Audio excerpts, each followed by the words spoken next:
Welcome back to Afternoon Live. Do you sometimes feel like keeping your house in order is a never-ending battle? Our next guest says if you instill some basic habits, you can calm the chaos. Here to share these tips, we welcome back professional organizer Michelle Urban. Thanks for being here. Oh, thanks for the invite. I never turned down the opportunity to talk about decluttering and organizing, so thank you. Well, and this is like the never-ending battle that we all can understand, yes. Right? Even in my own house, being a professional home organizer, there's always things where I'm like, how does this happen? Okay, thank you for saying that. I feel better now. We're all going through the same experience. Absolutely, especially with kids. Yes. Right? So you've got 7 simple things that we can all do. Super simple, and I've been in many houses throughout the years helping individuals, busy families, and I've pinpointed 7 things that are so useful to do that don't feel like a daunting task and can easily turn into a habit. Okay, let's talk about number 1, the 1-minute rule. The 1-minute rule, I love this, especially for kids. All you have to do is set a timer for 1 minute and see what you can do. Okay. And maybe you give yourself a goal, like pick everything off the floor or remove everything that doesn't belong in that space. Kids love this because they feel like it's a game. Yeah. You can play music, you can get a cool timer, and you'll be surprised what you can do in 1 minute. And it kind of reinforces that if you can do it in a minute, just do it. Just do it. It's so easy. Yep. Okay, that's a good reminder. Okay, number 2, declutter as you go. This seems so simple for people, yet it's so overlooked. A great example of this is when you go grocery shopping, you come home, you're already in the refrigerator, you're already in the pantry. Remove those things that are expired, the leftovers that will never get eaten. Just also in the morning, daily routines. Look at the nail polish that maybe has gone bad or the beauty products that you're no longer using. Just go throughout your whole day and think about what could you just easily remove. Yeah, once you start to notice those things, it becomes really easy to go, oh, yep, don't need it, time to go. Yep. Okay, sort the mail daily. That can be an overwhelming thing when you don't do it every single day. Well, this is the thing when I go into homes, the dilemma is always the pile of paper. Yeah. And 80% of that paper is mail, with the majority being junk mail. So here's the rule. Don't let junk mail even come into your home. Yeah. Most importantly, don't even let it touch a surface.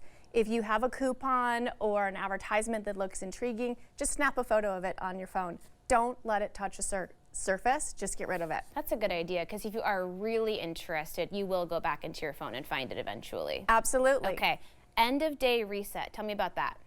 In our house, we call this putting our house to bed, and it's something that we've done for a very, very long time.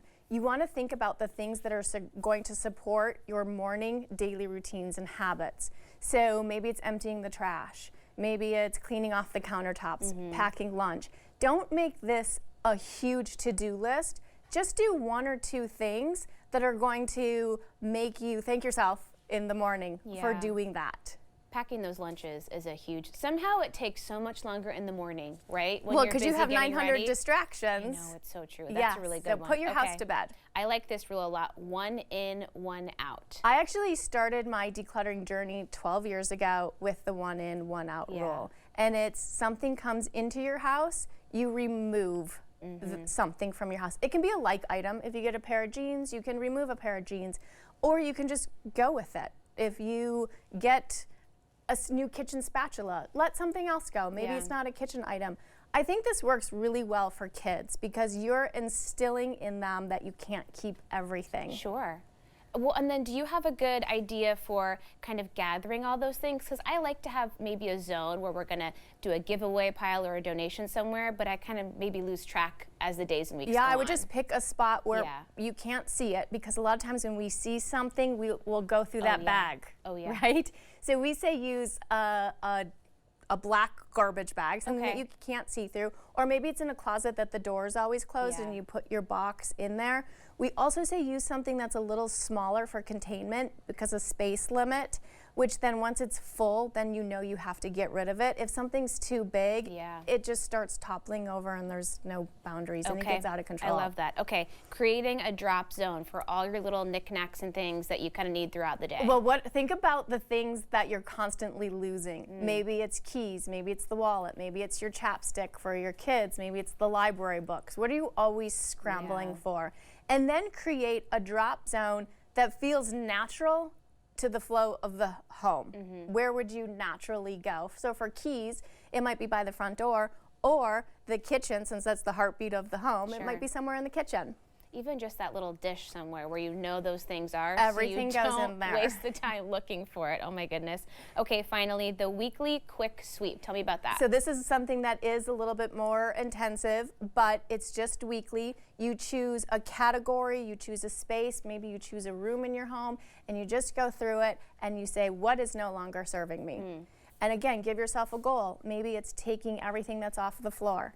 Maybe it's things that are broken. This is very easy when you're doing with kid things. If it's broken, they're not using it anyway.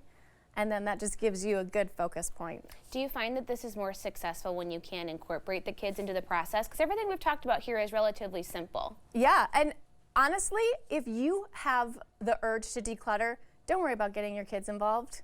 Just do it. Yeah, just and start. then start very simple with your kids, like the 1 in, 1 out rule, setting the timer. I know we want to instill good habits in our kids, but sometimes you just have to let it go. And if you have that urge, now's the time. Well, and leading by example, if they can see you doing it, then they can maybe understand the concept more too. Absolutely. Okay. Thank you so much. Thank Great you. to see you. Great to see you. Great stuff. We'll have more information on our website at katu.com. We'll be right back with more Afternoon Live right after this.